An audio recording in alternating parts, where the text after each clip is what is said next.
Hi, I have Ehlers Danlos syndrome, which is a genetic disorder that affects the connective tissue in my body.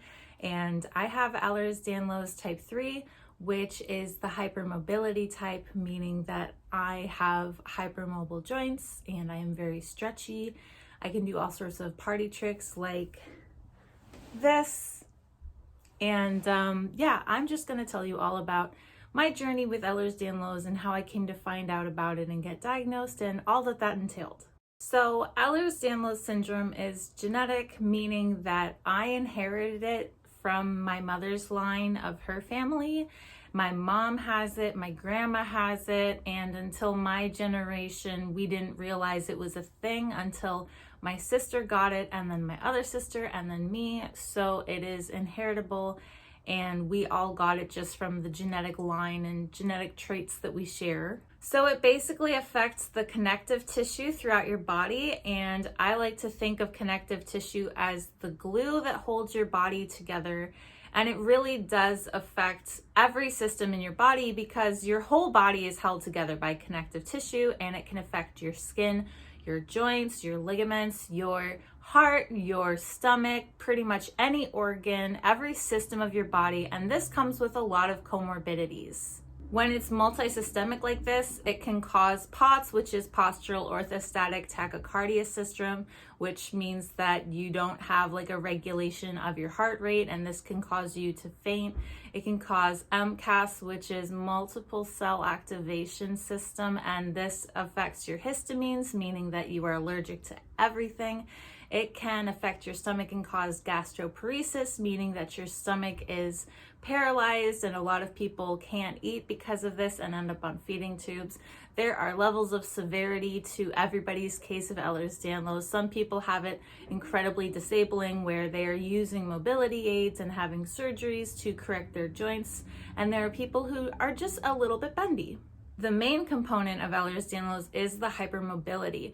So for me, this looks like joint dislocations and subluxations and having a lot of sprains and bruises. I bruise very easily, get hematomas from absolutely nothing.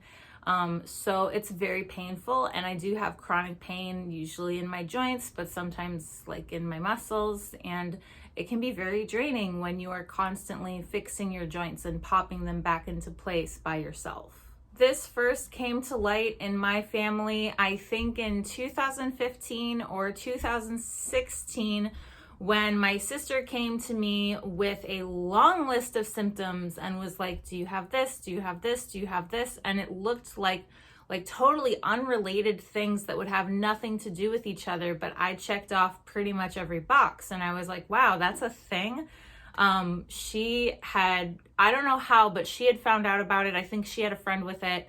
And my other sister started having these issues, and the one that came up with that list said, I think you should see a doctor. I think this is a bigger issue than you realize. And that's how that ball got rolling.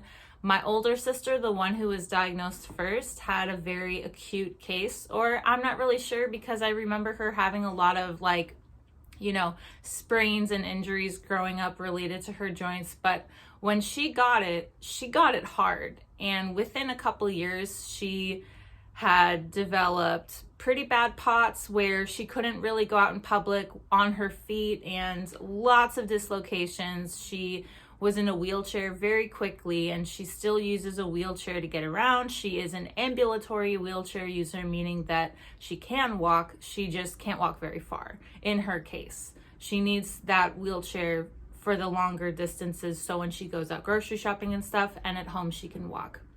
My other sister has hypermobility spectrum disorder, which is kind of a lesser level of EDS, and she's just bendy. I don't think she has any other issues than just being bendy, and I fall somewhere in the middle. I honestly didn't think I would develop Ehlers-Danlos syndrome, and I thought I was fine up until the beginning of the COVID pandemic, when I all of a sudden had these issues that I hadn't had before. Before COVID, I was an avid walker. I'm a pedestrian, I don't drive, and I was walking about 20 miles a day because partly I enjoyed it, And also I had no other way of getting around places. Like to go into town, I had to walk 6 miles, and walking there and back was 12 miles in itself, and then all the walking in between. So I was really strong, very ambulatory. And then it got to like really quick overnight, not even being able to walk a mile without just like incredible pain. I started having subluxations. Usually when I would be going up the stairs, my hip would pop out and I'd kind of have to maneuver it back in. I started having like minor dislocations, like my fingers and toes. Like anytime I painted my toenails, my pinky would pop out. That was the first dislocation that I've actually had since I was like 8. There were signs before I realized. Like, I've always had incredibly smooth skin, which is an indicator. I've always been really flushed easily from heat intolerance. I did have a lot of fainting spells, but I eat a lot of salt now to combat that, so I'm not sure if I have POTS. There was just a whole slew of things that overnight were affecting my everyday life. I went to see a doctor because I was concerned about the subluxations, which I have mostly. The subluxations is my main concern. And I was referred to a geneticist, and that was how I found out. That was how I came to learn that I have Ehlers Danlos. So it's been a learning process since that, and I've done a lot of work on myself to manage my symptoms, but it is still getting worse. Back in 2022, so only a couple years after I had started having symptoms, I graduated on to using crutches. For the past couple years before that, I was wearing braces. I still use my braces, especially like the sprains and stuff that pop up constantly, but the braces weren't cutting it anymore when it came to like walking, which I was still doing. And I ultimately had to admit that I needed crutches. So I'm back to not walking very far. I think the farthest I'll walk with my crutches is like maybe a mile, and then I'm in so much pain. So the crutches help with the pain and the stability, because I tend to be very unstable when I walk.